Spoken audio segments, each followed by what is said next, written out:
बिस्मिल्लाहिर्रहमानिर्रहीम। तो आज हम नेक्स्ट लेक्चर पढ़ेंगे। हमने प्रीवियस क्लास में क्या पढ़ा है, पोर्टो सिस्टेमिक एनास्टोमोसिस, जिसको क्या कहते हैं, पोर्टो केवल एनास्टोमोसिस भी कहते हैं। पोर्टो केवल एनास्टोमोसिस का कंसेप्ट यही था कि ऐसा कनेक्शन जिसका एक साइड पोर्टल वेन के साथ हो और दूसरा साइड इंफीरियर या सुपीरियर वीना केवा के साथ हो। ठीक है, तो आप लोगों ने क्लिनिकली 3 एरियाज याद रखनी है। उनमें से एक जनाब lower end of the oesophagus, around the umbilicus and upper part of the rectum. ठीक है, ये 3 एरियाज है जहाँ पे पोर्टल वेन किसके साथ है, सुपीरियर या इंफीरियर वीना केवा के साथ है। ठीक है, एमसीक्यूज में जो क्वेश्चन आता है वो ये है कि एसोफेगस का पोर्टल पार्ट कौन बनाता है, तो उसका केवल कोड बनाता है। जिस तरह हमने लिखा था ना कि left gastric when it is form portal part of the lower end of oesophagus. जो एसोफेजियल एजाइगस वेन है वो क्या बनाता था, केवल पार्ट बनाता था। ये मेन पॉइंट थे।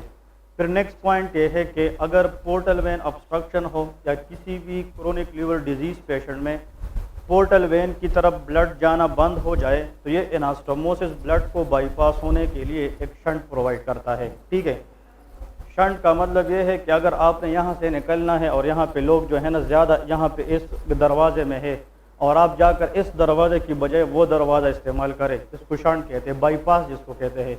अगर आप गाड़ी चलाते हैं और आपको सिटी से गुजरना पड़ा, अगर बाज़ार में रश है, बहुत ज़्यादा लोग हैं, तो आप बाईपास से चले जाते हैं।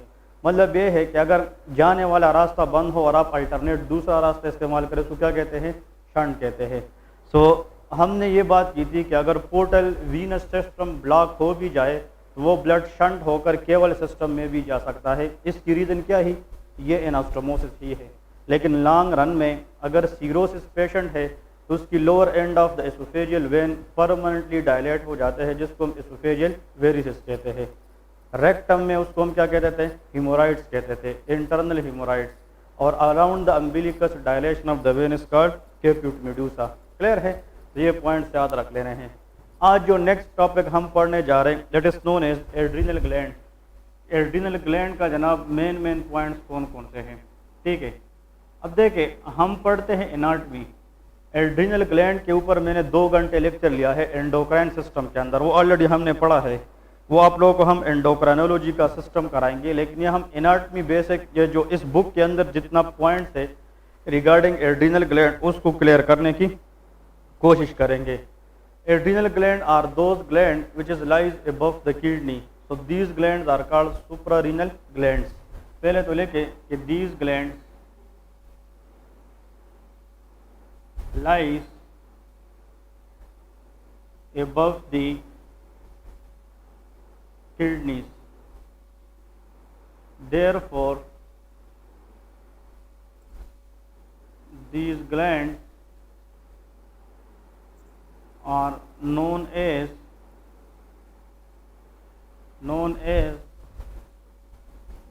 suprarenal gland। इसको क्या कहते हैं, सुप्रारीनल ग्लैंड। ठीक है, ये इसका दूसरा नाम है।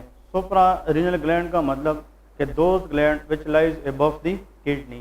ठीक है, किडनी अगर हम देखें ना, for example these are the kidneys, we have 2 kidneys, left kidney and right kidney. एक फॉर एग्जांपल यहाँ पे है, किडनी जिस एरिया के अंदर पड़ी होती है those areas are called lumbar regions. इसको क्या कहते हैं, lumbar region. Kidneys are present in the lumbar region on the sides of abdomen। Abdomen के साइड्स पे पड़ी होती है। और किडनी फ्रंट पे ज़्यादा होती है या बैक साइड पे, ये बैक साइड पे। Very good. So kidneys are lies in the lumbar region usually posterior to the abdomen. ठीक है, इस किडनी के ऊपर यहाँ पे इमीडिएटली किडनी के ऊपर एक ग्लैंड पड़ा होता है, this gland is known as adrenal gland. तो किडनी अगर 2 है तो एड्रिनल ग्लैंड भी कितने होंगे, 2 होंगे, left adrenal gland and right adrenal gland. ठीक है, एड्रिनल ग्लैंड की लोकेशन ही है ये। अगर किडनी लंबर रीजन में है तो इस एड्रिनल ग्लैंड का रीजन भी क्या है, लंबर रीजन है, क्योंकि soon immediate after the above the kidney पड़ी है। ठीक है, एड्रिनल ग्लैंड के बारे में नेक्स्ट पॉइंट ये है कि इस एड्रिनल ग्लैंड से जनाब याद रख लेना है कि these adrenal gland are called life saving glands of the body. ये लाइफ सेविंग ग्लैंड्स है। और इस एक स्टेटमेंट को प्रूफ करने के लिए मैंने 1 घंटा लेक्चर लिया है ऑलरेडी। लाइफ सेविंग ग्लैंड इसको इसलिए कहते हैं कि इससे जितने भी हार्मोन्स रिलीज होते हैं दे कैन प्रिवेंट, यस, वो स्ट्रेसफुल सिचुएशन में glucose entry to the brain क्या करता है, इंक्रीज करता है। अगर एक बंदा है वो आरटीए में लग जाए, RTA stand for road traffic accident, accident में ब्रेन की जो ग्लूकोज डिमांड है वो क्या हो जाती है, वो बढ़ जाती है। तो किसी भी इमरजेंसी में या किसी भी स्ट्रेसफुल सिचुएशन में ब्रेन को ज़्यादा ग्लूकोज देने की जो हिम्मत है वो उन हार्मोन से हमें मिलती है जो किस ग्लैंड से आती है, एड्रीनल ग्लैंड। इसलिए कहते हैं कि इस ग्लैंड से इमरजेंसी हार्मोन्स आते हैं, इसलिए इन ग्लैंड्स को हम लाइफ सेविंग ग्लैंड्स भी कहते हैं, ठीक है। लेकिन हर एक एड्रीनल ग्लैंड की अगर हम देखें कि इसका टोटल वेट 25 ग्राम होता है, एक एड्रीनल ग्लैंड 25 ग्राम का होता है, जो ना होने के बराबर 25 ग्राम का वजन बहुत कम होता है। लेकिन ये अल्लाह ने ऐसे ग्लैंड रखे हैं किडनी के ऊपर कि ये पूरी लाइफ को कोप करते हैं, लाइफ के साथ जो है ना कम्पीट करते हैं, क्योंकि इससे जो हार्मोन्स आते हैं those can prevent us in stressful situation, ठीक है। एड्रीनल ग्लैंड के जनाब आप लोग लिखे parts, what are the parts of adrenal gland. Adrenal gland we are very good divided into 2 parts, ठीक है। अगर हम एड्रीनल ग्लैंड की बात करें, for example this is adrenal gland, आप लोग इमेजिन करें कि जनाब ये एड्रीनल क्या है, ग्लैंड है। तो इस एड्रीनल ग्लैंड का ये वाला हिस्सा, ये इसको हम आउटर पार्ट कहते हैं और इसको हम क्या कहते हैं, इनर पार्ट कहते हैं। एड्रीनल ग्लैंड का जो आउटर पार्ट है that is called adrenal cortex, इसको क्या कहते हैं, एड्रीनल कार्टेक्स, ठीक है। लेकिन the inner part of adrenal gland is known as adrenal medulla, इसको हम एड्रीनल मेडुला कहते हैं। Adrenal cortex is the outer part of this gland, adrenal medulla is the inner part of the adrenal gland. तो यहाँ पे आप लोग parts में लेके 2 पार्ट्स मेनली, ठीक है। इसके मेनली जनाब 2 पार्ट्स होते हैं। तो एक पार्ट जनाब आप लोग यहाँ पे लेके एड्रीनल कार्टेक्स, एड्रीनल कार्टेक्स और यहाँ पे एड्रीनल मेडुला, ये जनाब इसके 2 पार्ट्स है, ठीक है। तो यहाँ पे लिखे this is the outer part, this is the inner part,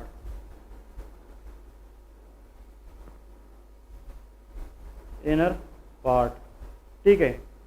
अगर हम एड्रीनल ग्लैंड को देखें तो इसका जो आउटर पार्ट है वो ज़्यादा है as compare to the inner part. कहते हैं कि outer part of the adrenal gland making 80% area of this gland. तो जो आउटर पार्ट है वो एड्रीनल ग्लैंड का कितना परसेंट एरिया बनाता है, 80% ऑफ द एड्रीनल ग्लैंड। तो कहते हैं कि एड्रीनल ग्लैंड के मैक्सिमम सेल्स वो किस पार्ट के अंदर होंगे, एड्रीनल कार्टेक्स के अंदर होंगे। इसका मतलब ये है कि एड्रीनल ग्लैंड का ज़्यादा से ज़्यादा हिस्सा कौन सा है, आउटर है। इनर ये थोड़ा सा हिस्सा है जो पूरे ग्लैंड का कितना परसेंट बनाएगा, 20% बनाएगा। इसलिए कहते हैं कि adrenal cortex is very important because it contain some layers. हम पढ़ेंगे कि एड्रीनल कार्टेक्स के अंदर फिर माइक्रोस्कोपिकली अपने क्या है डिफरेंट लेयर्स पाए जाते हैं। लेकिन यहाँ पे आप लोग ये लेके it make 20% of the adrenal gland. इसमें अब MCQs बताऊंगा कि कौन कौन से है। और जो अभी लास्ट एग्जाम हुआ था आप लोग जाकर उठाकर पेपर देखेंगे, उनमें से एक कॉपी पेस्ट क्वेश्चन आता है, वो इस साल भी आया था, इससे पहले साल भी आया था। 2 चीज़ें जहन में रखें कि जब हम एड्रीनल ग्लैंड की क्रॉस सेक्शन देखते हैं ना माइक्रोस्कोपिकली, तो हमें 2 पार्ट्स मिलते हैं, आउटर पार्ट और इनर पार्ट। जो आउटर पार्ट है ना वो ज़्यादा होता है, इनर पार्ट बहुत कम होता है। तो आउटर पार्ट इस ग्लैंड का पूरा कितना परसेंट बनाता है, 80%। और जो इनर पार्ट है वो कितना परसेंट बनाता है, 20%। जो आउटर पार्ट है उसको एड्रीनल कार्टेक्स कहते हैं, जो इनर पार्ट है उसको हम एड्रीनल मेडुला कहते हैं। MCQs ये है कि अगर फॉर एग्जांपल हम देखें और भी माइक्रोस्कोपिक व्यू से, तो ये पूरा हिस्सा कौन सा है, शाबाश, दिस इज एड्रीनल कार्टेक्स। लेकिन इस एड्रीनल कार्टेक्स के अंदर फर्दर फिर 3 लेयर्स पाए जाते हैं। देखें तो हम कहते हैं कि adrenal cortex is the outer part of adrenal gland which is further consist of how many layers, 3 layers. ये MCQs है, ठीक है ना।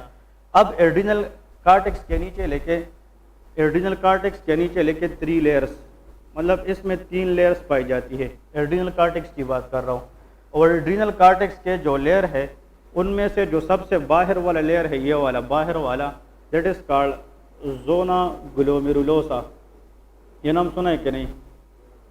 जोना ग्लोमेरुलोसा, ठीक है। Zona glomerulosa is the outer layer of adrenal cortex, ठीक है। इस जोना ग्लोमेरुलोसा के बाद जो मिडल लेयर है उसको हम कहते हैं जोना फेसिकुलेटा। वेरी गुड, ठीक है। Zona is the word use for layer. Zona का मतलब क्या होता है? लेयर। तो जोना फेसिकुलेटा, जोना फेसिकुलेटा। और जो सबसे इनर वाला आखिर है, वेरी गुड, जोना रेटिकुलेरस, इसको हम कहते हैं जोना रेटिकुलेरस। So this is called the arrangement of layers that is present in the adrenal cortex. Adrenal cortex के अंदर लेयर्स इस तरह अरेंज हुए हैं, ठीक है। आउटर वाला ग्लोमेरुलोसा, मिडल वाला फेसिकुलेटा और सबसे आखिर वाला रेटिकुलेरस। इन तीन लेयर्स की मजमुआ ये किस पार्ट के अंदर पाया जाता है? एड्रीनल कार्टेक्स के अंदर पाया जाता है। क्लियर है? तो ये पॉइंट्स याद रख लेने हैं। वैसे ये ग्लैंड किस चीज़ के ऊपर पड़े हैं? किडनी। किडनी का मेन फंक्शन क्या है? फिल्टर करना, मतलब फिल्ट्रेशन। तो देखिए ये फिल्ट्रेशन जो है, फिल्ट्रेशन किडनी के अंदर ये कौन करता है?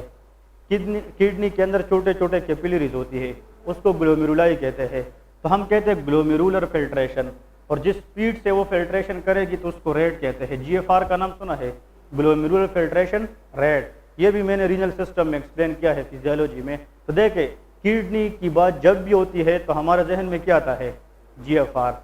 तो आप लोग इस जीएफआर को जहन में रखते हुए इसके ऊपर वाले बंदे पे सोचे, तो इसका ग्लोमेरुलोसा, फेसिकुलेटा एंड रेटिकुलेरस, इस तरह भी याद रख लेना है, ठीक है ना। कहते हैं कि अगर जीएफआर किडनी के लिए है तो इसके ऊपर वाला बंदा है उसमें भी ये निमोनिक अप्लाई होता है, in that is adrenal gland.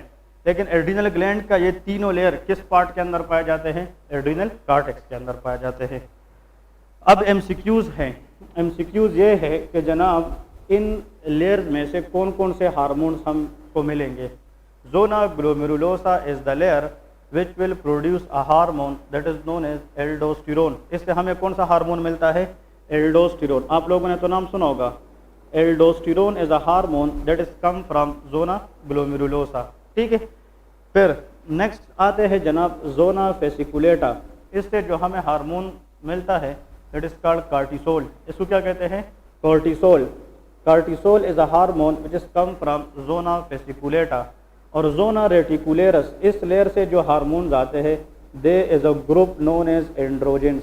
इसको क्या कहते हैं? एंड्रोजेंस। लेकिन androgens hormone contain estrogen. Androgens के अंदर क्या आता है? Estrogen, progesterone and testosterone.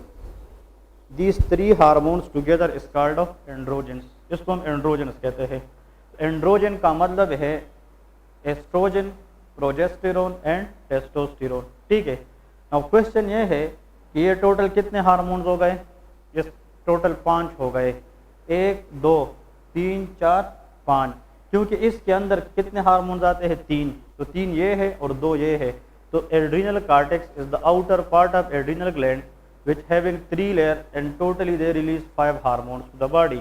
अब क्वेश्चन ये है, इस एल्डोस्टेरोन पे भी मैंने 1 घंटा क्लास दिया है, वो आप लोगों को करा देंगे, लेकिन इसकी फिजियोलॉजी मैंने सब पढ़ाई है, इसकी पैथोलॉजी भी मैंने पढ़ाई है। कुशिंग सिंड्रोम, कुशिंग डिजीज, ये चीज़ें आप लोगों ने नाम सुने होंगे, ठीक है, वो हमने किए हैं। नाउ क्वेश्चन ये है, oestrogen progesterone is the mainly a female sex hormones, ठीक है, और testosterone is a male sex hormone.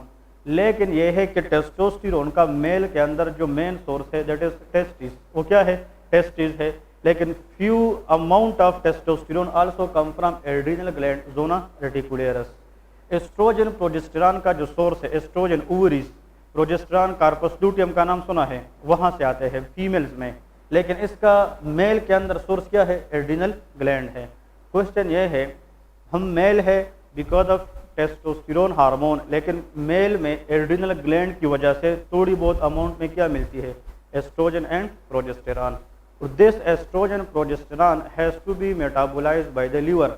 ये कौन मेटाबोलाइज करेगा? लीवर, ताकि इसका अनवांटेड लेवल जो है ना वो बॉडी में बढ़ ना जाए। इसलिए कभी कभार सीरोसिस ऑफ लीवर पेशेंट पे फिर बात आती है। अगर सीरोसिस हो जाए तो एस्ट्रोजन की मेटाबॉलिज्म नहीं होगी, तो जो Aahista Aahista oestrogen adrenal gland से आएंगे उसका लेवल क्या होता जाएगा? बढ़ता जाएगा। Oestrogen has a very greater effect on the enlargement of breast tissues in female. Female के अंदर ब्रेस्ट टिश्यूज की साइज में इंक्रीज लाना, ये किसका काम है? एस्ट्रोजन। लेकिन उस ब्रेस्ट के अंदर मिल्क सिक्रीटिंग ग्लैंड्स की प्रोडक्शन को बढ़ाना, that is the function of progesterone. तो ये भी हम सीपीएस में भी आता है कि यार एक फीमेल की जब प्यूबर्टी होती है और इसकी जो ब्रेस्ट एनलार्जमेंट होती है, इसको हम टेलार्की कहते हैं। क्या कहते हैं? टेलार्की। मतलब increase in the breast size during the puberty of a female, that is called thelarche. ठीक है, जिस तरह के टेलार्की ब्रेस्ट साइज की इंक्रीज को कहते हैं, फर्स्ट टाइम मेंस्ट्रुएशन को हम मेनार्की कहते हैं। Menarche is the first time onset of menstrual cycle, menstruation.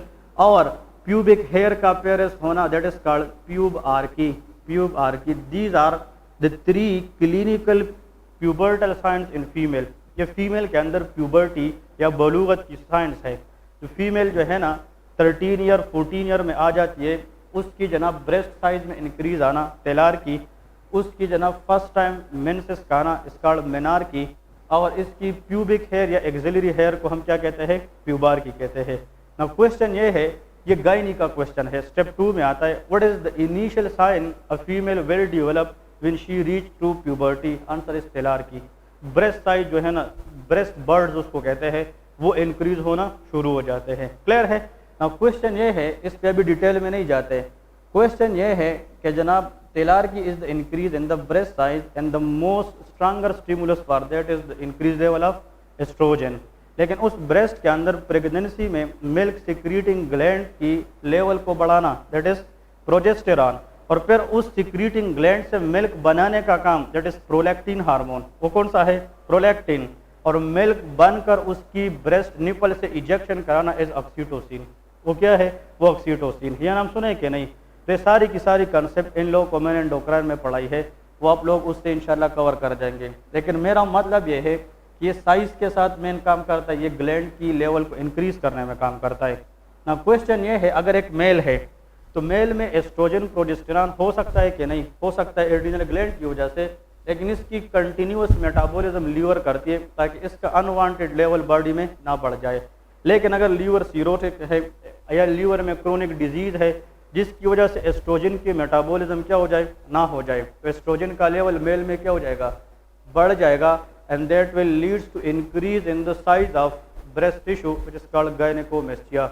उसको क्या कहते हैं? Gynaecomastia. So gynaecomastia is a condition in which there is increase in the breast tissue of a male. Male के अंदर ब्रेस्ट टिश्यूज का increase होना is called gynaecomastia. One of the reason is cirrhosis of liver. कुछ drugs है जो gynaecomastia करा सकते हैं। एनीवन? वो मैं आप लोगों को बाद में पढ़ाऊंगा। उसमें एक है cimetidine. Cimetidine is H2 blocker which is use for gastric ulcer, वो भी गायनेकोमेस्टिया। एक डायूरेटिक है जिसको कहते हैं स्पाइरुनोलेक्टोन, इसको पोटाशियम स्पेयरिंग डायूरेटिक भी कहते हैं, वो भी गायनेकोमेस्टिया करा सकता है। तो वो हम बाद में फार्माकोलॉजी बेसिस पे पढ़ेंगे। ठीक है, तो ये मेन पॉइंट्स है एड्रिनल ग्लैंड के लिए। इसका मेडुला पार्ट है ना, मेडुला पार्ट, इससे जनाब जो रिलीज होती है दैट इज कैटाकोलामीन। ये नाम सुना है? Catecholamine is release from what? Adrenal medulla. ये हार्मोन्स कहाँ से आते हैं? एड्रिनल कार्टेक्स से आते हैं। लेकिन एड्रिनल मेडुला जो इनर पार्ट है, इससे जो हार्मोन्स आते हैं उसको क्या कहते हैं? कैटाकोलामीन। कैटाकोलामीन के अंदर जो हार्मोन्स आते हैं ना, वो आप लोगों ने याद रखना है, डोपामीन। इसके अंदर क्या आता है? डोपामीन।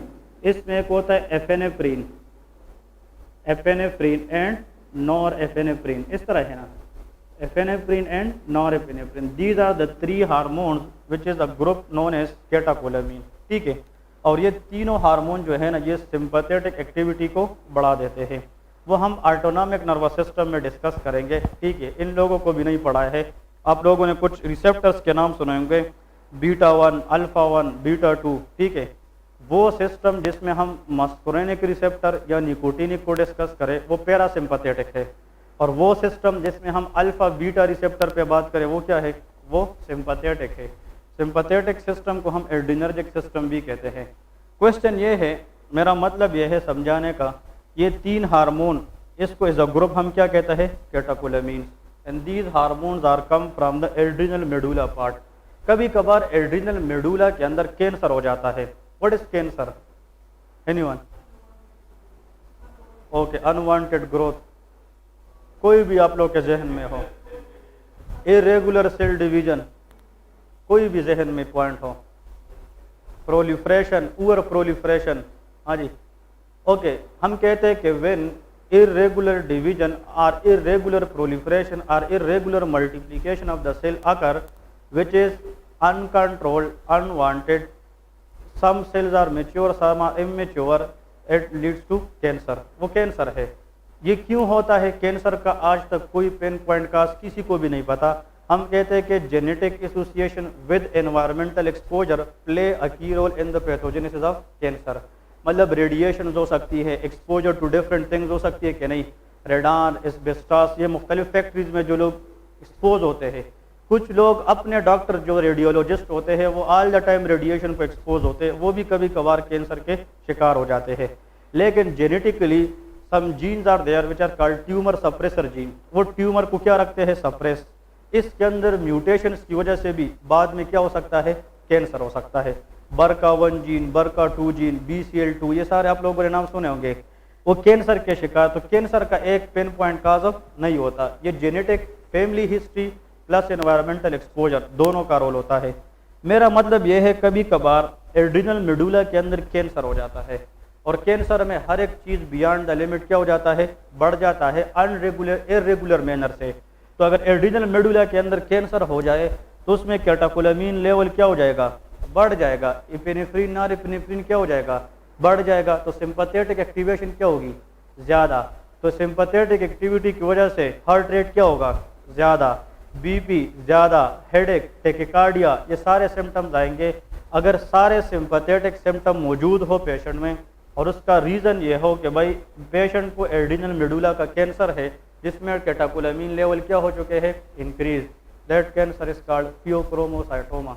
इसको क्या कहते हैं, फियोक्रोमोसाइटोमा। ये भी मैंने डिस्कस किया है एंडोक्राइन सिस्टम में, ठीक है। इस पे भी हमने तकरीबन आधा घंटा बेस किए। Phaeochromocytoma is a cancer arises from adrenal medulla part. ये तो अभी सब एनाटॉमी सिर्फ पढ़ रहे हैं ना, ताकि आप लोग एनाटोमिकल पता चले इस ग्लैंड की स्ट्रक्चर क्या है। तो एनाटॉमी बेसिस पे आप लोग, अभी जो क्वेश्चन आया था ना पेपर में, वो ये वाला आया था, एल्डोस्टेरोन। एल्डोस्टेरोन का फंक्शन किसी को आता है, हाँ जी, ओके, ही से aldosterone help in the retention of water. आप क्या कहते हैं, अपोजिट टू इंसुलिन, ये कहते हैं कि रिटेंशन ऑफ वाटर करता है, agree. Then what is meant by ADH, anti diuretic hormone का नाम सुना है, एडीएच। मैं तो कहता हूँ वो सिर्फ रिटेंशन ऑफ वाटर करता है। ADH is a hormone which help in the retention of water from kidney. लेकिन अगर एक ऐसा हार्मोन जो वाटर के साथ साथ किस चीज को भी रिटेन करे, सोडियम को, that is known as aldosterone. Aldosterone न कि only retain water but it also retain sodium, और जब सोडियम रिटेन होगा तो बीपी क्या होगी, ज्यादा, it can leads to hypertension. Now question ये है, ये दो चीजों को रिटेन करता है, किस किस को, सोडियम और वाटर को, और बॉडी से दो चीजों को निकालता है, that is potassium and hydrogen, याद रखें। तो हम कहते हैं कि retention of water and sodium, excretion of potassium and hydrogen. ये लेके यार ये क्वेश्चन आता है, इसका फंक्शन आ जाता है पेपर में, एडीएच के साथ कंफ्यूज ना करें। ये क्या करते हैं, retention of sodium and water and excretion of what, potassium and hydrogen, ये याद रखिए लेके, ठीक है। ये फंक्शन कॉमनली क्वेश्चन में पूछा जाता है कि the hormone which help in the retention of sodium and water and excretion of hydrogen and potassium, that is known as aldosterone. इसका मतलब ये है कि ये इलेक्ट्रोलाइट्स के साथ लेन देन रखता है, मिनरल के साथ लेन देन रखता है, इसलिए इस हार्मोन, और ये हार्मोन खुद स्टीरॉयड है। ये क्या है, स्टीरॉयड। स्टीरॉयड हार्मोन को हम कहते हैं ना कार्टिकाइड, स्टीरॉयड, और जब मिनरल के साथ लेन देन रखता हो, इसलिए एल्डोस्टेरोन का दूसरा नाम है मिनरलोकार्टिकाइड। इसको क्या कहते हैं, मिनरलोकार्टिकाइड। इसको ब्रैकेट में लेके दिस एल्डोस्टेरोन मिनरलोकार्टिकाइड, इस पे मैंने ऑलरेडी बेस किए, लेकिन जस्ट फॉर रिमेम्बरिंग, मिनरलोकार्टिकाइड। कार्टिसोल एक स्टीरॉयड है, लेकिन इसका काम है इमरजेंसी में ग्लूकोज प्रोवाइड करना, इसलिए कार्टिसोल का दूसरा नाम है ग्लूकोकार्टिकाइड। कौन सा, ग्लूकोकार्टिकाइड। तो ये क्वेश्चन याद रखें, ग्लूकोकार्टिकाइड। So cortisol help to increase the delivery of glucose in emergency situation. It is known as glucocorticoid. और जो दूसरा है वो मिनरल के साथ लेन देन रखता है तो उसको हम क्या कहते हैं, मिनरलोकार्टिकाइड। ठीक है जी, तो ये पॉइंट्स याद रखें। तो आज के बाद याद रखें mineralocorticoid hormone in the body is aldosterone और glucocorticoid hormone in the body is cortisol, याद रख लेना। ठीक है, ओके। एक और एमसीक्यूज मेरे जहन में जो आया है, जो कॉमन क्वेश्चन आता है वो ये है, आप लोगों को पेपर में सिर्फ डायरेक्ट दिया होगा, ये जो या बुक में 1000 मरतबा रिपीट है कि यार इनकोन सिंड्रोम, इस तरह लिखा होता है ना कि in Conn syndrome which acid base imbalance will be seen, बस इस तरह लिखा होता है कि अगर एक पेशेंट को कौन सिंड्रोम हो उस पेशेंट में एसिड बेस का बैलेंस कैसा होगा। तो एसिड बेस बैलेंस का मतलब यह है, इधर देखें कि एसिड बेस बैलेंस का मतलब यह है कि पीएच इज नॉर्मली 7.45 35 to 7.45, ये न्यूट्रल पीएच है। बॉडी के जितने भी एंजाइम्स है या बॉडी का जितना भी काम है वो तब चलेगा जब पीएच इज न्यूट्रल। कितना पे होना चाहिए, 7.45। अगर ये पीएच इस तरफ चला जाए, कम हो जाए, द कंडीशन इज एसिडोसिस, इसको क्या कहते हैं, acidosis. Less than 7.45 pH is called acidosis. लेकिन अगर ये पीएच इस तरफ चला जाए इज कॉल्ड अल्कलोसिस, इसको क्या कहते हैं, अल्कलोसिस। एसिड बेस बैलेंस भी आप लोग पढ़ेंगे, उस पर हमने कितना लेक्चर लिया था, बहुत से एग्जाम्पल दिए थे, 1.5 घंटा लेक्चर लिया है। ठीक है, ये रीनल सिस्टम में हमने बताया है। ये एसिडोसिस है, ये क्या है, ये अल्कलोसिस है। अगर पीएच डिस्टर्ब हो गया लंग्स के मसले में, लंग्स की वजह से अगर पीएच डिस्टर्ब हो गया उसको रिस्पायरेटरी प्रॉब्लम कहते हैं। तो या वो रिस्पायरेटरी एसिडोसिस होगा या रिस्पायरेटरी अल्कलोसिस होगा। लेकिन अगर ये पीएच किडनी ने डिस्टर्ब किया तो वो फिर या मेटाबॉलिक एसिडोसिस हो गया, मेटाबॉलिक अल्कलोसिस होगा। तो हम कहते हैं कि दो बंदे हैं जो इस एसिड बेस बैलेंस को मेंटेन रखने की ज़्यादा कोशिश करते हैं, एक किडनी है और एक लंग्स है। इसलिए इश्यूज में या रिस्पायरेटरी प्रॉब्लम आएगी या मेटाबॉलिक आएगी। अब आप लोग मुझे खुद बताएं, बहुत आसान है। फॉर एग्जांपल एल्डोस्टेरोन का काम लंग्स पे है कि किडनी पे है, किडनी। तो इसके साथ लेन देन में जो इशू आएगी अल्कलोसिस या एसिडोसिस, वो रिस्पायरेटरी होगी कि मेटाबॉलिक, वो मेटाबॉलिक होगी। अब आप लोग को ये पता होना चाहिए कि कोन सिंड्रोम क्या है। Conn syndrome is a condition in which there is excess or pathological increase level of aldosterone. मतलब ये है कि कोन सिंड्रोम के अंदर इस जोना ग्लोमेरुलोसा लेयर से एबनॉर्मली कौन सी हार्मोन की लेवल बढ़ जाती है, एल्डोस्टेरोन की। मतलब कोन सिंड्रोम में एल्डोस्टेरोन बिकम टू हाई, बहुत ज़्यादा बढ़ जाता है। तो अगर एल्डोस्टेरोन बहुत ज़्यादा बढ़ गया है तो रिटेंशन ऑफ सोडियम वाटर क्या होगा, ज़्यादा होगा। और ज़्यादा क्या चीज़ यूरिन में निकलेंगे, potassium and hydrogen. This hydrogen is acid, hydrogen क्या है, एसिड है। तो एल्डोस्टेरोन का काम यह है कि वो एसिड को यूरिन में फेंक रहा है, तो बॉडी के अंदर एसिड का लेवल क्या होगा, कम। एसिड लेवल क्या होगा, कम होगा। तो पीएच क्या किसकी तरफ जाएगा, ऊपर की तरफ। तो increase aldosterone can cause alkalosis. लेकिन ये किडनी के साथ प्रॉब्लम है तो कौन सा अल्कलोसिस, मेटाबॉलिक। तो कौन सिंड्रोम के अंदर क्या होगा, शाबाश, मेटाबॉलिक अल्कलोसिस। बहुत आसान क्वेश्चन है। ठीक है, इधर देख, ये क्वेश्चन होते हैं आसानी से हल करने वाले। तो आप लोग को सर एटलीस्ट ये पता होना चाहिए ताकि आप लोग उस पर ग्रिप कर सके, ताकि बाद में फिर चीज़ आप लोग को पता हो। ठीक है, क्लियर है आपको। देखिए फिर से, कौन सिंड्रोम के अंदर किस चीज़ का लेवल बढ़ जाता है, एल्डोस्टेरोन।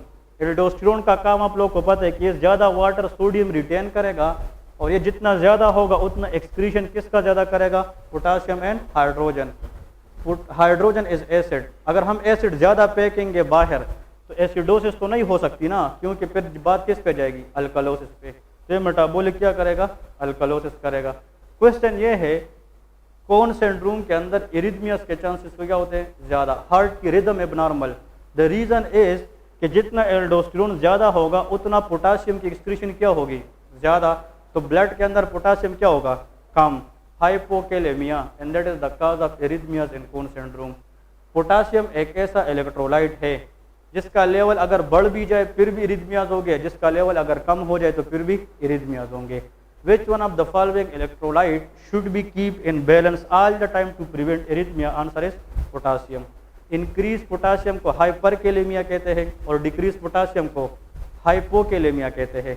तो अगर एल्डोस्टेरोन ज़्यादा है कौन सिंड्रोम में तो पोटासियम कहाँ पे ज़्यादा जाएंगे, यूरिन में जाएंगे। तो ब्लड के अंदर पोटासियम का लेवल क्या रह जाएगा, कम, and that hypokalaemia will leads to arrhythmias. ये पॉइंट याद रखें।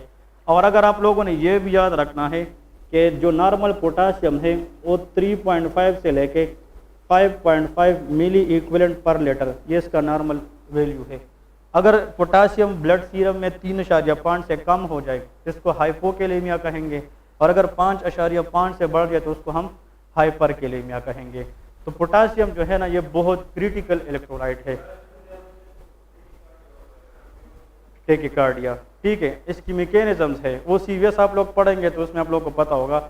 इसके कार्डियक सेल के ऊपर लो पोटासियम और हाई पोटासियम का सेम इफेक्ट है, उसको कार्डियोटॉक्सिक इलेक्ट्रोलाइट कहते हैं।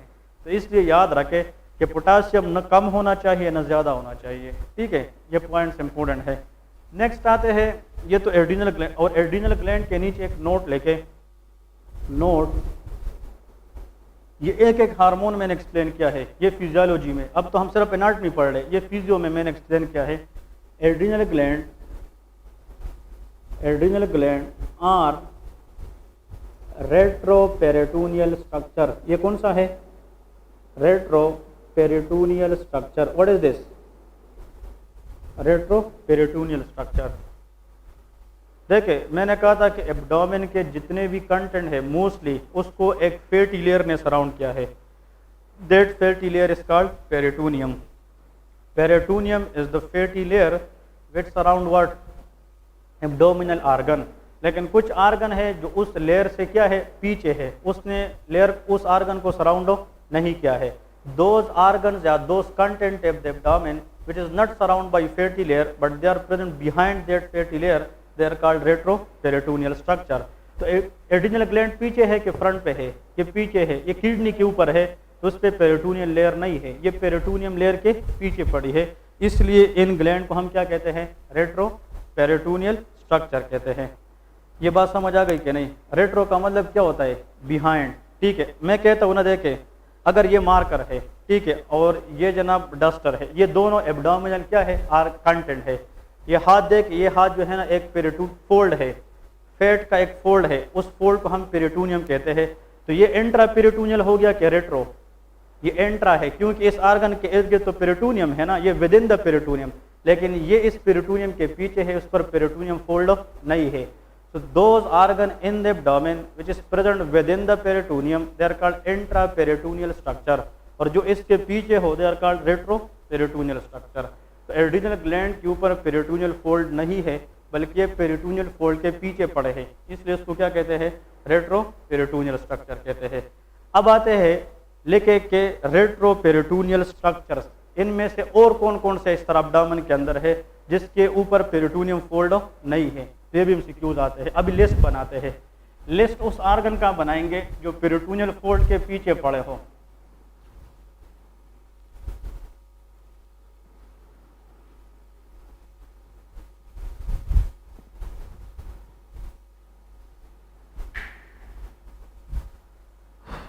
ओके जी, इधर लिखे रेट्रोपेरिटोनियल स्ट्रक्चर।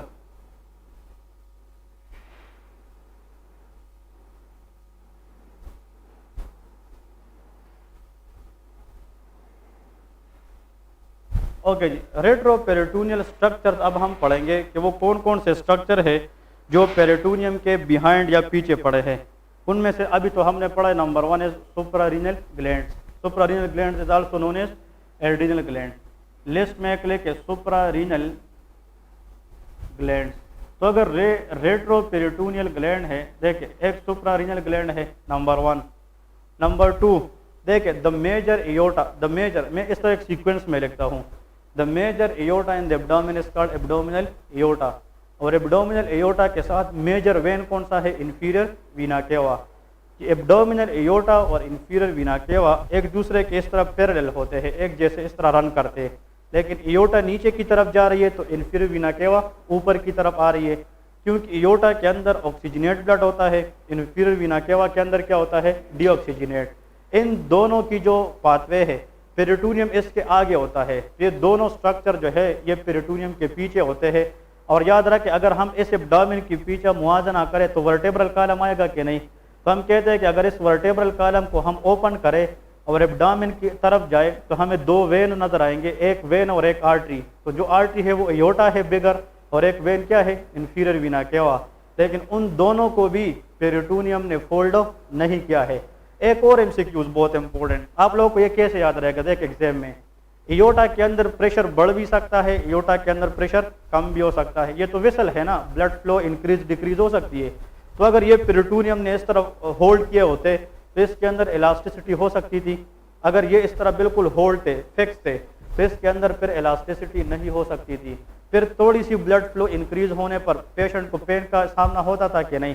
इसलिए तो अल्लाह ताला ने ये मेजर वेसल पेरिटोनियम के इर्द गिर्द होल्ड नहीं किए हैं ताकि ये फ्रीली रिलैक्स भी करे और कॉन्ट्रैक्ट भी करे। तो आप लोग नेक्स्ट देखें कि वो स्ट्रक्चर जिसके इर्द गिर्द भी पेरिटोनियम नहीं है, उनमें एक है एयोर्टा एंड इंफीरियर वीना केवा। लेकिन this aorta will be abdominal aorta, ठीक है, abdominal aorta plus inferior vena cava. It is also considered as retroperitoneal structure, ठीक है। नेक्स्ट आता है जनाब duodenum. Duodenum is a part of what, small intestine. It is also a retroperitoneal structure. लेकिन इसका एक एमसीक्यू क्वेश्चन ये है कि जो ड्यूडिनम है, ड्यूडिनम ये पूरा जो है ना रेट्रोपेरिटोनियल नहीं है। इसका फर्स्ट पार्ट जो है, फर्स्ट ड्यूडिनम के कितने पार्ट थे, चार। तो ड्यूडिनम का फर्स्ट पार्ट जो है ना उसके इर्द गिर्द पेरिटोनियम है, लेकिन सेकंड, थर्ड और फोर्थ पार्ट के इर्द गिर्द पेरिटोनियम नहीं है। तो हम ड्यूडिनम के सामने लिखते हैं सेकंड टू फोर्थ पार्ट। इसका मतलब ये है कि ड्यूडिनम के सेकंड से लेके फोर्थ पार्ट तक ये रेट्रोपेरिटोनियल है, लेकिन first part of the duodenum is intraperitoneal. ये क्या है, इंट्रापेरिटोनियल। ड्यूडिनम के कनकेविटी में मिक्स ग्लैंड कौन सा पड़ा है, आंसर इज पेंक्रियास। पेंक्रियास के हमने कुछ पार्ट्स पढ़े थे, अगर आप लोगों को याद हो। There are different parts of the pancreas. कौन कौन से, head of pancreas, neck of pancreas, body and tail of pancreas. कहते हैं कि अगर हम हेड को देखते हैं, बॉडी को देखते हैं या नेक को देखते हैं, उस पर पेरिटोनियल फोल्ड नहीं है, लेकिन जो आखिरी पार्ट है जो स्प्लीन के साथ अटैच है उसके इर्द गिर्द क्या है, पेरिटोनियम है। तो हम कहते हैं pancreas is a retroperitoneal except tail. किसके अलावा, टेल के अलावा। तो एक्सेप्शन क्वेश्चन में आते हैं, पेंक्रियास के कितने पार्ट जो है ना, all of the following parts of pancreas are retroperitoneal except, answer is tail. कि जो पेंक्रियाटिक टेल है या पेंक्रियास का जो लास्ट पार्ट है जो स्प्लीन के साथ है उसके इर्द गिर्द क्या है, पेरिटोनियल कवरिंग है। तो ये रेट्रोपेरिटोनियल नहीं है। फिर आप लोग खुद देखें, इधर देखें, फॉर एग्जांपल ये है जनाब किडनी, इस तरह for example this is kidney. Kidney के ऊपर क्या है, आंसर इज एड्रिनल ग्लैंड। अगर ये एड्रिनल ग्लैंड रेट्रोपेरिटोनियल है तो किडनी भी क्या है, रेट्रोपेरिटोनियल है। लेकिन इस किडनी से जो निकलने वाला ट्यूब है जो यूरिन को पास करता है, दैट इज कॉल्ड यूरेटर्स। तो ureter is also retroperitoneal structure. तो आप लोग इसके बाद लेके ureter, ureter is a retroperitoneal structure on both side because we have two ureters, left and right.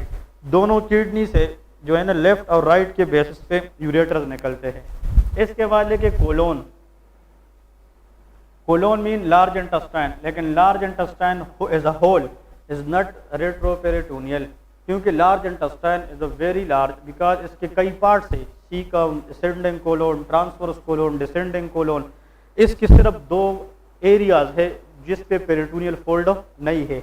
Number 1 is ascending colon plus descending colon. ये याद रखें, असेंडिंग और डिसेंडिंग कोलोन ये रेट्रोपेरिटोनियल है। अलावा इसके जितने भी remaining parts of the large intestine है वो हमारे पास क्या होंगे, इंट्रापेरिटोनियल। आखिर में जनाब kidney, kidney is also retroperitoneal structure. Kidney भी रेट्रोपेरिटोनियल स्ट्रक्चर है, ठीक है। और एसोफेगस का लोअर एंड, एसोफेगस और आखिर में लेके रेक्टम।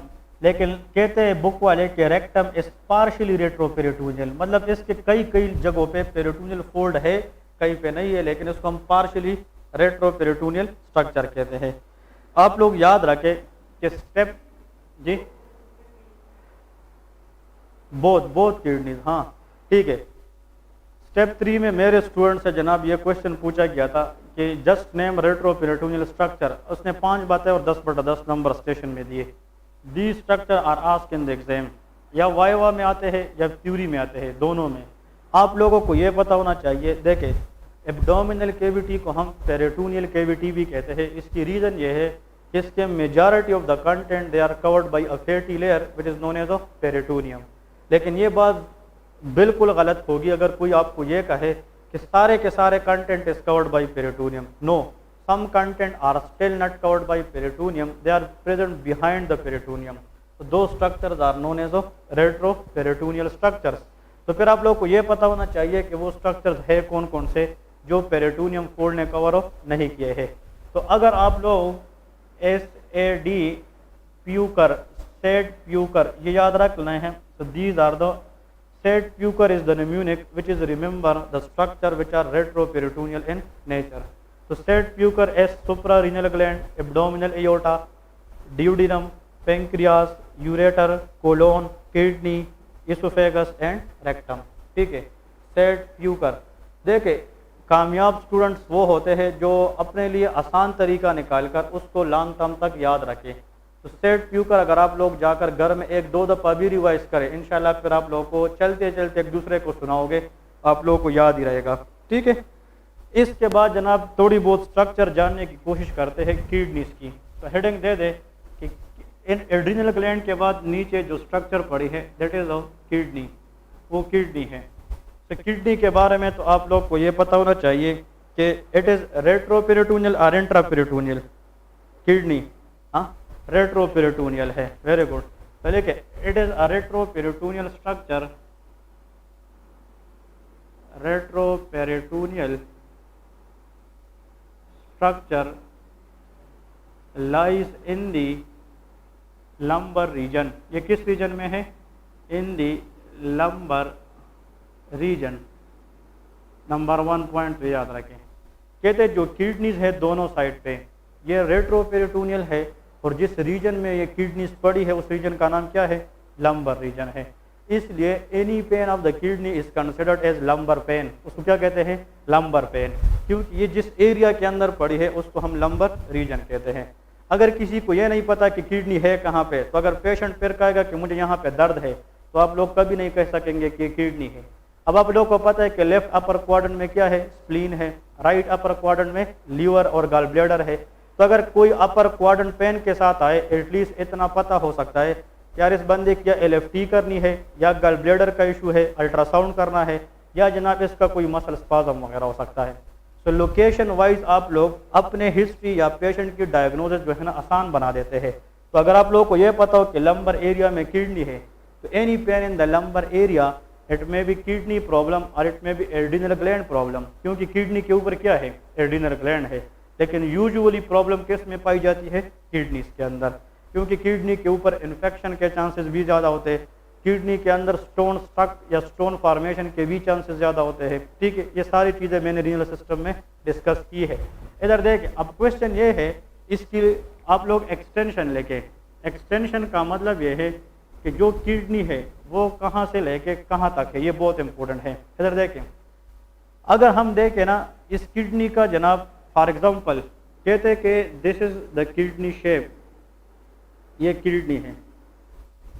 फॉर एग्जाम्पल आप लोग अगर किडनी को देखें, it is a bean shape structure. लोबिया की जो दाने हैं ना, बीन शेप स्ट्रक्चर इसी तरह दिखता है, मतलब each kidney is look like what?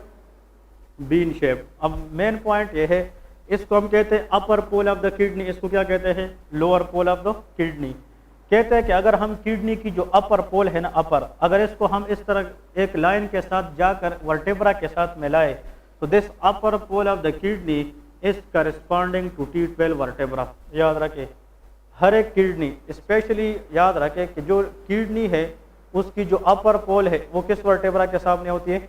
T12। और इसका फिर T12 के बाद क्या स्टार्ट होगा?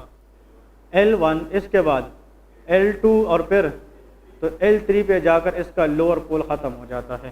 सो the extension of each kidney is from T12 up to L3। याद रखें, इसका मतलब यह है कि T12 और L3 के दरमियान जितना फासला बनता है ना, इतना इंसान की क्या होती है? किडनीज होती है, ये याद रखें।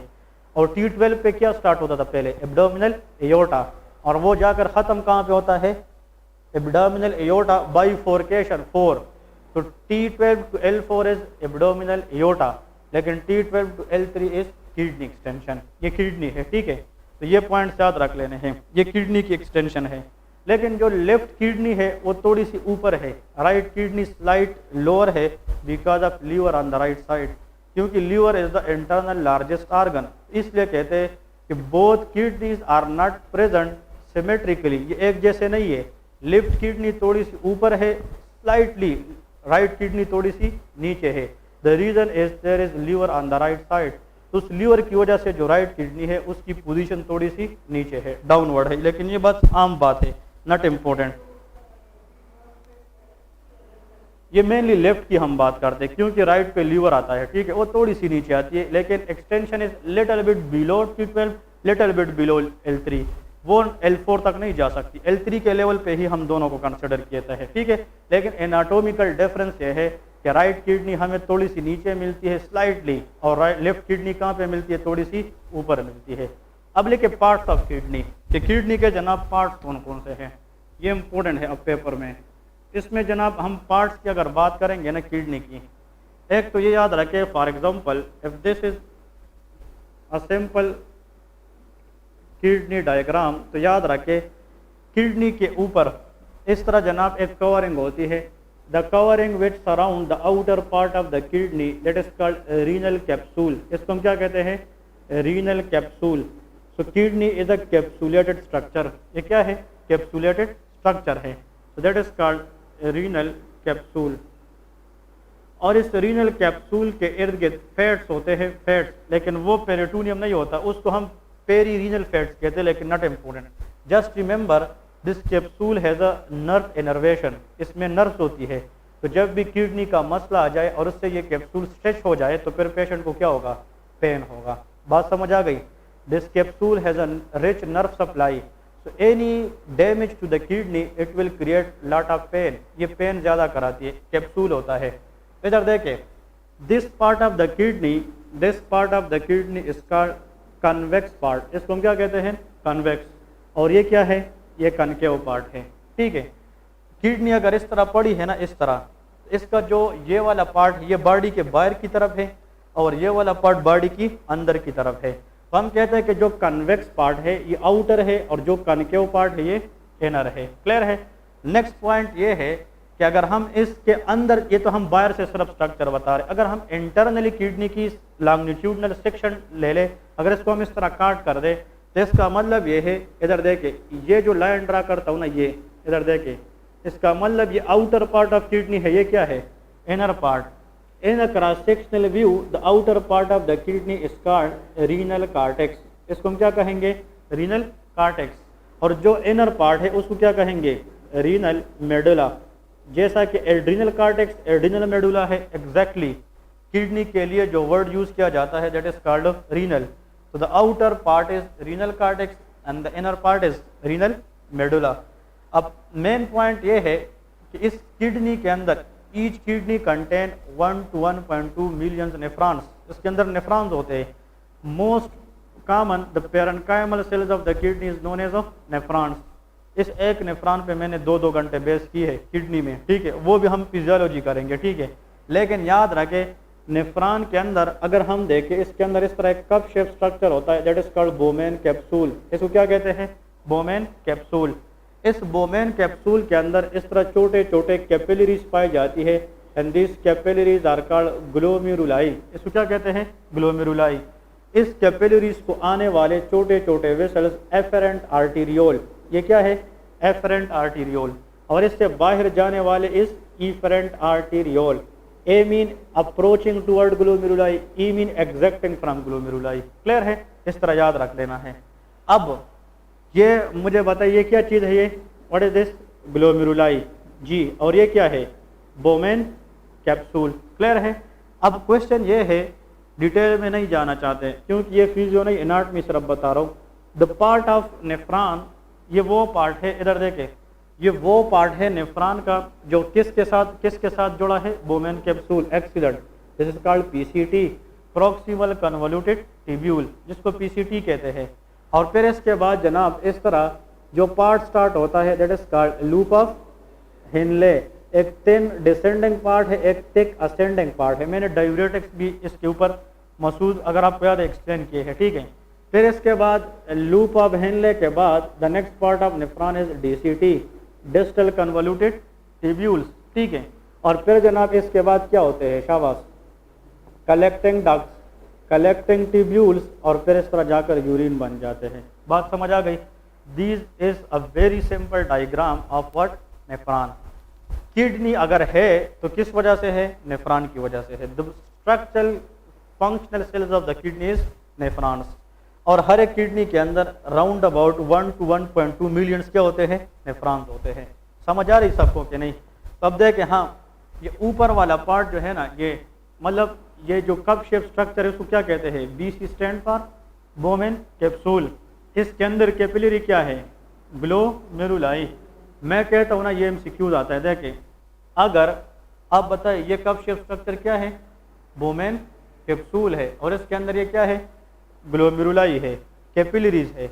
अगर हम ग्लोमेरुलाई को इकट्ठा करें किसके साथ, तो इस दोनों की जो कॉम्बिनेशन है इसको हम रीनल कार्पसल्स कहते हैं।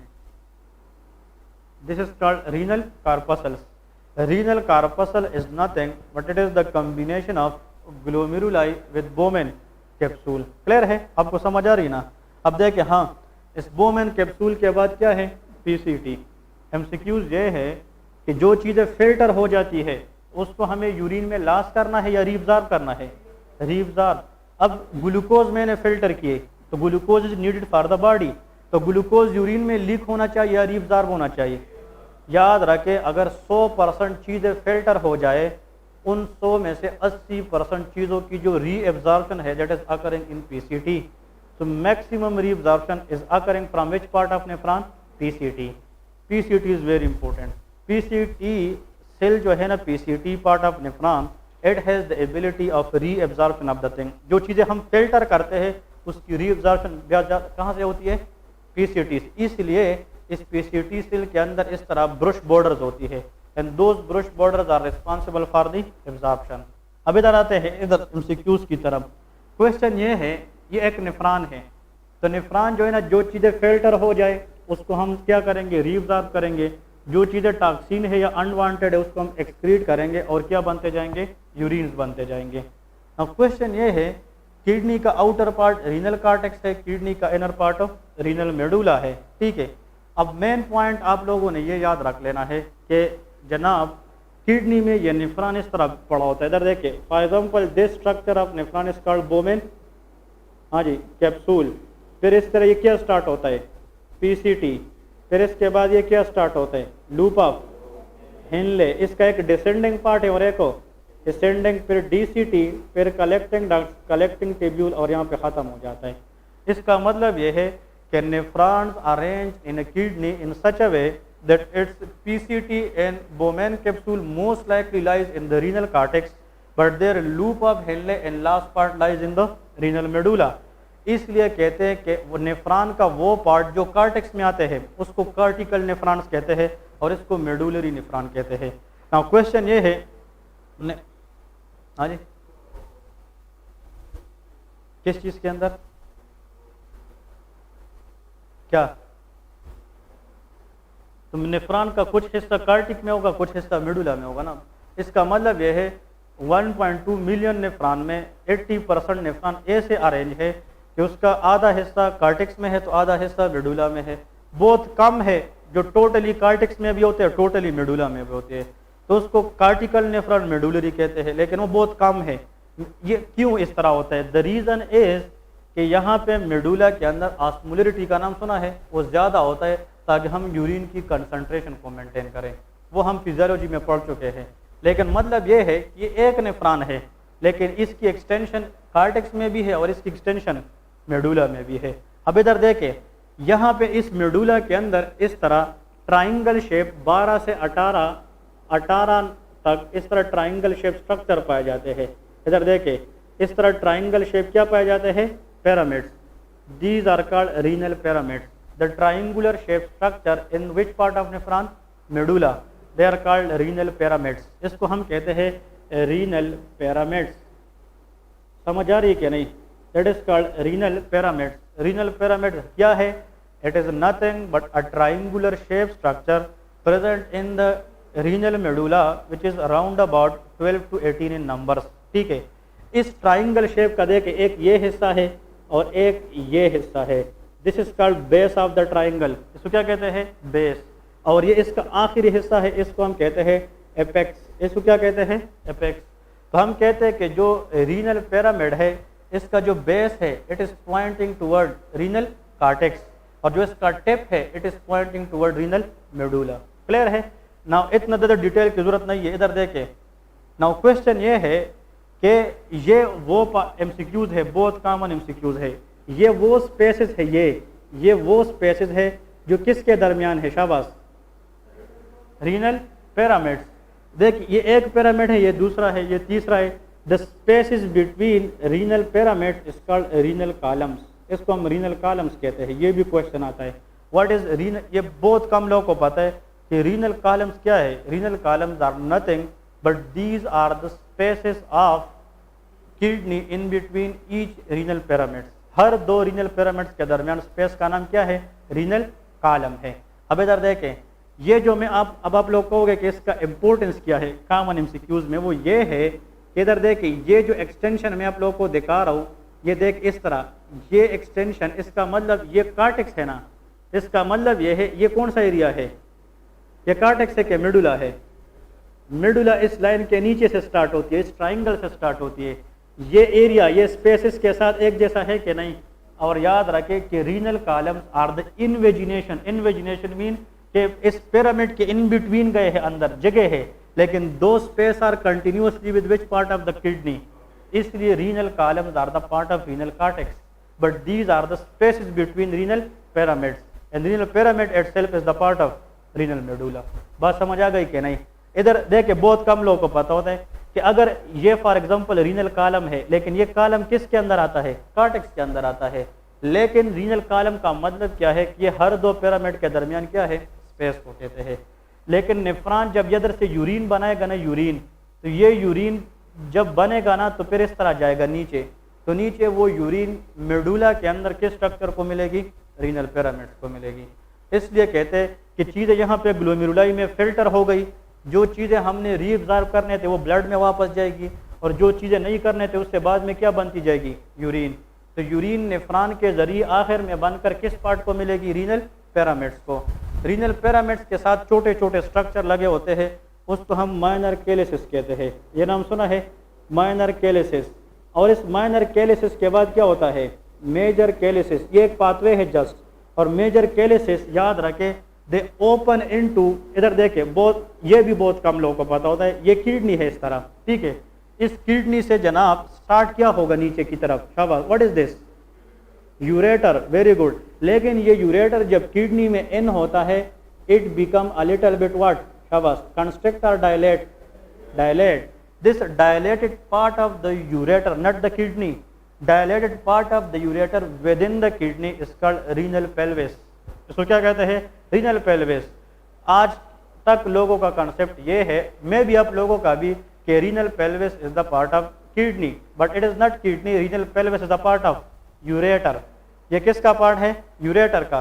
तो इसका मतलब कि मेजर कैलिसिस से, शाबाश, ये यूरिन उस डायलेटेड पार्ट में आएगा तो उसको क्या कहेंगे? Renal pelvis. और रीनल पेल्विस के बाद यूरिन कहाँ पे जाएंगे? यूरेटर में। Ureter will drain into urinary bladder, और यूरिनरी ब्लैडर यूरेथ्रा में फिर एक्सपर्ट हो जाएंगे। क्लियर है? This is the pathway of urine flow inside the kidney, ठीक है। तो किडनी के अंदर ये छोटी छोटी चीज़ें खैर पेपर में तो नहीं आती क्योंकि ये बहुत बेसिक चीज़ें हैं, लेकिन ये याद रखे the triangular shape structure within the renal medulla is known as renal pyramids, और उन पिरामिड्स के इन बिटवीन स्पेसेस को हम रीनल कॉलम्स कहते हैं, ठीक है। तो ये पॉइंट याद रख लेना है। और हर एक किडनी को अगर हम देखें उसके अंदर 1 से लेके 1.2 मिलियंस तक क्या होते हैं? नेफ्रॉन्स होते हैं, ठीक है। तो ये पॉइंट्स याद रख लें। और उसकी ब्लड सप्लाई क्या है किडनीज की? Blood supply renal arteries which are the direct branches of abdominal aorta at the level of L2, ठीक है, ये याद रख लेना है। और इसकी जो वीनस ड्रेनेज है उसको हम क्या कहते हैं? रीनल वेन कहते हैं। और renal vein directly drain into inferior vena cava, ये याद रखें। नाउ क्वेश्चन ये याद रख लेना है, ये वो एरिया है जहाँ पे कुछ चीज़ें अंदर जाएगी किडनी को, कुछ चीज़ें किडनी से बाहर आएगी। ये यूरेटर इधर किडनी को, मतलब ये कि टच है ना, मतलब ये यूरेटर यहाँ किडनी से बाहर आ रहा है, चीज़ों को ले आ रहा है, लेकिन कुछ चीज़ें किडनी को इस एरिया पे अंदर जा रही है। The area where something is going into the kidney and from where something is going out of the kidney, this is called hilus. इसको हम क्या कहते हैं? रीनल हाइलस या हाइलस। कल हमने एक बात की थी कि कुछ चीज़ें लीवर को अंदर जाएगी, कुछ चीज़ें लीवर से बाहर आएगी बाय द हेल्प ऑफ पोर्टा हेपेटस। उस डोर का नाम क्या था? इसने पूछा था कि व्हाट इज पोर्टा हेपेटस। मैंने वो दरवाजे का एग्जांपल दिया था कि ऐसा दरवाज़ा जिस पर कुछ चीज़ें आए, कुछ चीज़ें बाहर जाए। तो लीवर का दरवाज़ा क्या है? पोर्टा हेपेटस। किडनी के दरवाजे को हम हाइलस कहते हैं, ठीक है। तो ये हाइलस कन्वेक्स पार्ट पे है कि कनकेव पार्ट पे है? ये कनकेव पार्ट पे होता है। इस पे कौन सी चीज़ अंदर जाएगी? Answer is renal arteries. कौन सी? रीनल आर्टरीज इसकी इन करेगी। कौन सी चीज़ें इससे बाहर आएगी? रीनल वेन प्लस यूरेटर, क्योंकि vein will take blood away from the kidney, ठीक है। तो रीनल हाइलस से जो जनाब, रीनल हाइलस से कौन सी वेसल एंटर करेगी? Renal arteries. इस हाइलस से रीनल आर्टरी, इधर देखिए, ये रीनल आर्टरी अंदर जाएगी तो कौन सा वेन बाहर से आएगा? रीनल वेन बाहर आएगा, और साथ में कौन सी चीज़ बाहर आएगी? यूरेटर भी आएगी। तो ये याद रखिए, these are the three structure which is present at the door of the kidney which is known as a hilus of the kidney. और ब्लड सप्लाई तो आप लोगों को पता है कि रीनल आर्टरी है विच is the direct branches of abdominal aorta at the level of L2, और ये पेरिफेरल ब्रांचेस में आते हैं, कल मैंने बताया था। और अगर रीनल वेन है वो जनाब किडनी से आएगी, और ये किडनी से जनाब कहाँ को ड्रेन करेगी? शाबाश, इंफीरियर वीना केवा को ड्रेन करेगी। लेकिन एक MCQs है, अगर मेल है ना, मेल, याद रखिए, मैंने डिस्कस की थी फर्स्ट क्लास ऑफ देवनाट में, लेकिन आप लोग नहीं थे। अगर राइट किडनी है ना, राइट, तो राइट किडनी से जो राइट रीनल वेन है ना, वो तो डायरेक्ट कहाँ पे जाएगी? इंफीरियर वीना केवा में। लेकिन जो लेफ्ट किडनी है ना, उससे लेफ्ट रीनल वेन जब इंफीरियर वीना केवा में जाएगी मेल के अंदर, तो उस इंफीरियर वीना केवा में जाने से पहले इस लेफ्ट रीनल वेन में टेस्टिकुलर वेन भी ड्रेन करती है। ये याद रखें, टेस्टिस को ब्लड सप्लाई देने वाला टेस्टिकुलर आर्टरी होती है, और टेस्टिस से वापस ब्लड लेने वाला टेस्टिकुलर वेन्स होते हैं। Testis are two, right and left. तो राइट टेस्टिकुलर वेन तो इंफीरियर वीना केवा में डायरेक्ट जाती है, लेकिन जो लेफ्ट टेस्टिकुलर वेन है वो किस में पहले आएगी? लेफ्ट रीनल वेन में, और उधर से फिर कहाँ पे जाएगी? Inferior vena cava. लेकिन ये एनाटोमिकल डिफरेंस आप लोग जब पहला क्लास देखोगे वीडियोस में तो आप लोग को आसान हो जाएगा। ये MCQs आते हैं, इसलिए कहता हूँ कि every class is the best for the coming class. ये बहुत इंपॉर्टेंट है। एनाटमी, जी हाँ, फीमेल में ये वेरिएशन नहीं है, उसकी ovarian artery, ovarian vein directly drain inferior vena cava. ये सिर्फ मेल के साथ। और अगर आपको याद है, आप उस दिन क्लास में थे, इसलिए हमने कहा था कि varicocele is the dilation of testicular vein which is usually seen on the left side of testis. The reason is inferior vena cava and left renal vein. Adrenal gland की ब्लड सप्लाई मैंने आप लोगों को लिखी नहीं है, लेकिन आप लोगों को आना चाहिए। एड्रीनल ग्लैंड की ब्लड सप्लाई क्या है? सुपरा रीनल आर्टरी और इंफीरियर प्रीनिक आर्टरी और ब्रांचेस ऑफ रीनल आर्टरीज। कल मैंने आप लोगों को वो MCQs भी बताया था ना।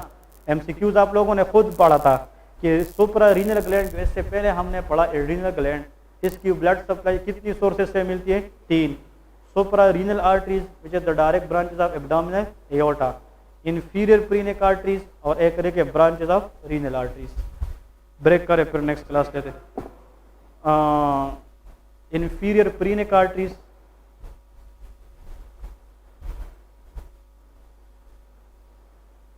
और ब्रांचेस ऑफ रीनल आर्टरीज।